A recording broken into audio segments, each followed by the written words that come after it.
Hello Achievers, I am Jeff and welcome to our video for today. In this video, we are going to answer common questions regarding to interview. I have prepared a bowl of questions here. As you can see, I wrote down all the questions, the simple questions that are commonly asked when we are going to have an interview question. For example, we're going to have a job interview. So first, to answer this question, what do you believe is the place for technology in the classroom? I believe the technology has a vital role, especially nowadays, because we are already in the modern era wherein the technological advancements happens like just for a night. That's how fast the technology advances. I believe that the place of technology in the classroom is very vital because most of our students are into technology and we need to inject technology in our everyday discussion. That's why it is very important. As a teacher, you need to be updated of what technology there are in the market so you can apply them in our classroom discussions or in our lessons. Because students, the attention span of the students are very brief. Yeah, so you can integrate them to your lessons. That's the place of the technology in the classroom. You can use the technology in the advantage of your lesson. So students will not get bored and at the same time, you can successfully achieve the goal of the learning lesson for that particular day. So that's for number one question. Let's move on to number two. Our question number two is here. Have your lesson plans been affected by Common Core standards or standards at the local and state levels? So here, when I was having my bachelor years or my college years, we were constantly being told that lesson plans are the Bibles of teachers in the classroom. So here, in my case, of course, definitely, if I am going to craft a lesson plan for my students, it is always anchored with the standards that we are following, depending on the institution that we are into. Like, for example, in my previous school, I taught in the Philippines for a year in Catholic school. The core values of the school should be anchored to the lesson plans that we are crafting or creating, perhaps designing to our students. And that particular standards will affect my lesson plan. So when it comes to the Common Core standards, I believe these are the basic principles or understandings when it comes to the different subjects that we need to teach our students. These are the competencies that our students should learn. So if, for example, the standard in our in the Common Core standard or standard of the school or standard of that state is kind of a bit higher as compared to the level of my students, then we can craft a lesson similar to the competencies required on that particular subject. Then we can actually design that lesson plan that is with the level of the students, and at the same time, it touches the level of the core standards. That means we are not creating our own. We are just modifying what is the need of our learners and what is the required content or competencies of our course. For our third question, how would your past students, peers, or administrators describe you? Okay. First, let's have for our students. So I commonly received some feedbacks like they are just having fun in our lesson, and then later on they will understand or they will realize that they are having the lesson already on that particular game. So that is how the students are engaged in my lesson. I would like them to enjoy the life, not thinking that they are students they are required to learn something, but I would like to put them on a context or an environment where they are trying to be themselves, and they just enjoy their time, and at the same time we can achieve the goal of that particular day or lesson. For my peers, my friends usually tell me that, oh, why are you doing that extra mile? So because when I look to my students, I always wanted to do extra effort for them because I always believe that not all the students are at the same level, so they don't have the same understanding of a particular topic, and I need to create some lessons that I will think it will cater the we can say the slow learner or the challenge learners in our lesson, and at the same time considering that the advanced learners will not get bored. Okay, so that's the thing they describe me. I am trying to put more effort with my learning materials. They say that I'm a dedicated one when it comes to teaching, because teaching is really fun. Okay, so we don't see teaching as a work, but teaching as our daily life or our passion. So that's for my peers. Now for the administrators, I can still remember the time when I was interviewed with our principal in the Philippines. She mentioned that though that's my first year of teaching, she mentioned that when she had the observation in my demo teaching, in my application, and to the process of teaching there in the institution, then she actually observed the progress of my teaching strategies and techniques, so I can easily equip with the need of the students. And when it comes to the administrators here in Thailand, in my previous school, they've mentioned that I am a really goal-oriented person, because whatever the needed activities or whatever needed requirement on that institution or on their program, I can easily give it and I can easily submit it on time. In my current employer now, they have mentioned that we are very flexible, because through this pandemic, there's no teacher that is prepared on this particular situation, right? Yes, we can agree that online teaching or online learning is already happening even before the pandemic happened. But with the context that we have, we are teaching in the four corners of the classroom, then we are not prepared. We are not mentally prepared, physically prepared that we are teaching online. And there are some things that we need to learn in order to deliver the lesson very well to the students. So that is the second or the third question. We still have a lot. Let's be a bit faster in answering this question. All right, the question is, why do you want to teach?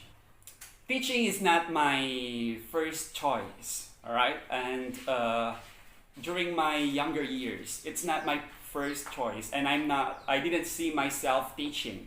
But when I had my senior high school, I got to interact with a lot of teachers there, because on the in our high school years, we are able to interact with more teachers, one subject, one teacher. That's the situation in the Philippines. And in our elementary years, we have like only one teacher then teaching all the subjects. Then you are just you are a homeroom teacher. And I got to reflect with that situation, and wow, that's really amazing. Having an interaction with your students and trying to influence them with your ideologies and how you perceive things. So we cannot see how far is the influence of the teacher reach. We touch the students' life from the very first meeting until to their prior lives, or to how to face their lives. So we contribute in one way or another. We can say that we are the ones, teachers, that created or molded that individual. So then that individual could somehow affect other people around him or her. So that's very noble. I find teaching as a noble profession. And why do I want to teach? Teaching inspires me. Teaching gives me the idea of interact with the students. I love students, how they when they are creating their activities. I like how to see their progress, and I love to get their feedbacks. Especially that if, for example, there's a student there coming to you, teacher, I learned a lot from your lesson, I learned a lot from your subject, then it's kind of fulfilling. The return of investment in teaching is not the monetary value that we get, but the feeling or satisfaction, the fulfilling emotion that we can get from our students, from our colleagues, and from our administrators. So that's a very noble profession. So now let's move on to the next question. We are being emotional now. Now let's move on to the next question. What characteristics do students want their teachers to possess? Okay, so here, of course, teachers should be dynamic. Okay? Students are curious in nature. They are very curious. And we need to stimulate that curiosity in order for them to stimulate learning and stimulate their brains. So they need teachers that are dynamic, flexible, and resourceful. Okay? And of course, they need teachers that are very up to date. So for example, their interest is about K-pop. You can incorporate those interests in our lessons, not leaving the competencies. Remember, we are teaching skills, not remembering only the lesson, but the skills that they need to learn. All right? So those are the characteristics that the students want their teachers to possess. All right, okay? Now let's move on to the next question. What makes you a good fit for the school? Okay, I can say with all the characteristics that I have mentioned earlier in our previous question, I can say that I have those characteristics that the students need.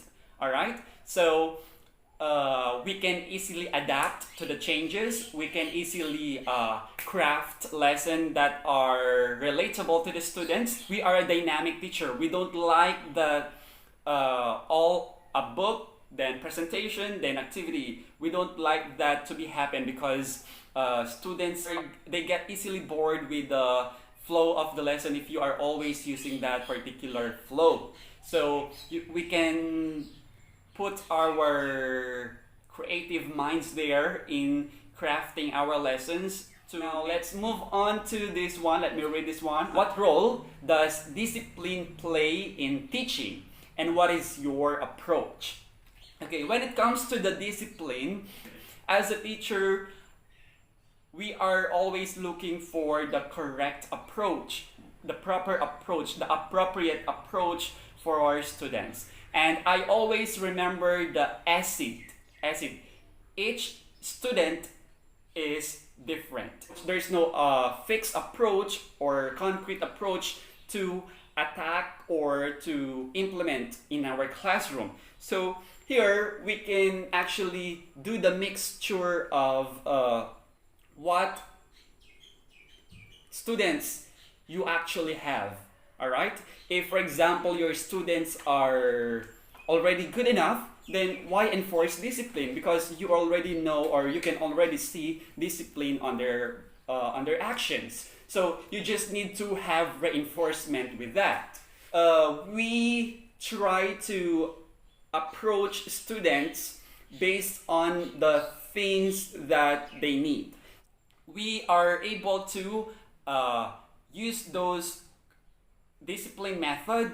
We can use the behavior approach or the mixtures of those approach in order to attend to the students. My approach is to make a mixture of discipline approaches. Now let's move on to number 8 question. How do you incorporate parents or guardians into students' education?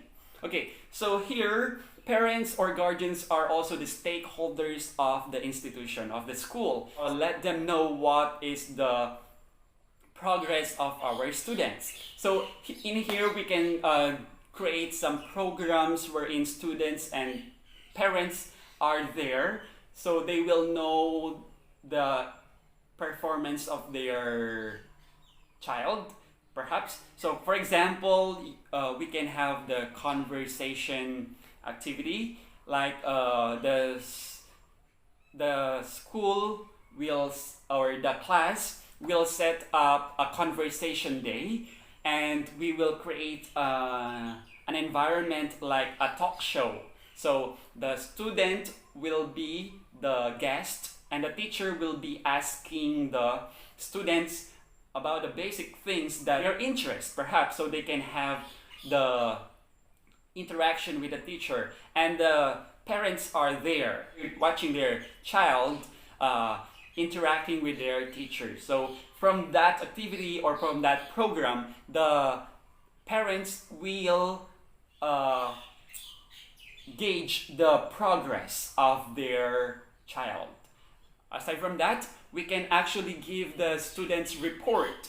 Okay, I always do that in my previous school, because in my previous school I handled like intensive English program, and I act as an homeroom teacher. So at the end of each terms, like midterm then final term, I give them a card that will show how the students progress. So I ask my co-teachers to translate that indicators so they would know. Okay, so with that we can incorporate the parents or guardians. They can track the progress. They will know that, oh, my child is progressing in this subject. I think there is a family day there. You can actually invite the parents to have some activities, play with their child, because this is the frequent problem that I can get from my students. They don't interact with their parents because parents are busy doing their jobs. Then they just meet like 7 in the evening, then eat dinner, then sleep. Then there is a limited interaction with their parents or their guardians. So family day will kind of sustain what is lacking on that particular interaction of the parent and the child. So we can have that kind of program or activity. Let's move on to the second to the last question. Tell me about your teaching philosophy. Okay, wow. My teaching philosophy, since I'm a language teacher, my philosophy is kind of anchored with the skills of the child. Teach them with the 4 macro skills in different levels. I believe reading feeds the hungry minds, then speaking connects the gap between that, then writing touches the heart, and listening understand a lonely soul. My philosophy anchored with that. I would like to see students having those level of the competencies when it regards to those different areas of language. My philosophy in teaching is like anchored to my vision. All right, to my vision, I would like to see my student with this kind of individual. As a teacher, we are the molder. We build the character of our student. So in one way or another, we need to contribute positive contribution in the building of their characteristics or their character. All right.